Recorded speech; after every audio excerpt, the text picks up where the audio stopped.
Hello everyone. I saw the latest Mission Impossible in theaters last Friday, and I have to say that after 2 years of waiting, I'm quite disappointed. The film is very generic for a Mission Impossible, too classic, too anticipated, and too predictable. A real mess that in no way represents the conclusion of the saga, even if that wasn't the intention of the film's team.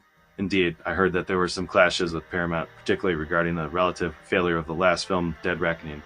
I suspect Paramount at having given McQuarrie and Cruise less freedom to continue the story begun in the previous installment. This is evidenced by the numerous plot holes between the two films, such as the plot surrounding Marie's character, which remains unresolved, and other aspects that seem rushed and cheap for a film with a budget of almost $400 million. It's quite indecent and very average. If you've been following the production, it was a living hell. The team had one hell of a time, and frankly, the fact that the film even looks like something is a miracle. Even though it reminds me a bit of Jurassic World Dominion or Star Wars 9, I find it has some merits. The project's two key action scenes are incredible and provide real adrenaline rush. The scenes with the Presidential Security Council are also very enjoyable to watch, even though they're very cliche. These scenes are filled with excellent actors.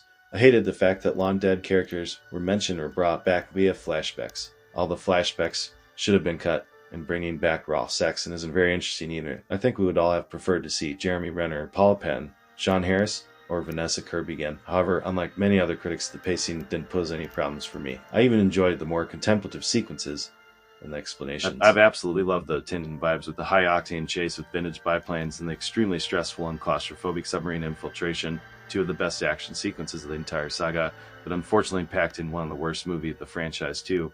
The ending is not too present. Unfortunately, it would have been really interesting to have it as the main antagonist instead of Gabrielle. The concept of AI followers is also very interesting, but underutilized and a bit fake, especially at the beginning. I feel like it's a last-minute reshoot. Some character disappearances are touching, others quite ridiculous. The President's Son plot is too cliched for me to believe it was McQuarrie's idea. I really think Paramount was far too involved in the film and distorted it into super standard Hollywood stew.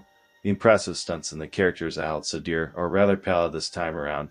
I loved the first part, much less messy and much classier, and mostly all of my films are a diehard fan. Hurt little, I admit. I would have much preferred real conclusion. I was expecting an epic conclusion with even more fan service, but this is poor man's fan service. Despite its obvious qualities, it's far from being one of the best in the saga. While I enjoyed it, it's not much better than the average blockbuster Hollywood has been serving up for the past 20 years or so.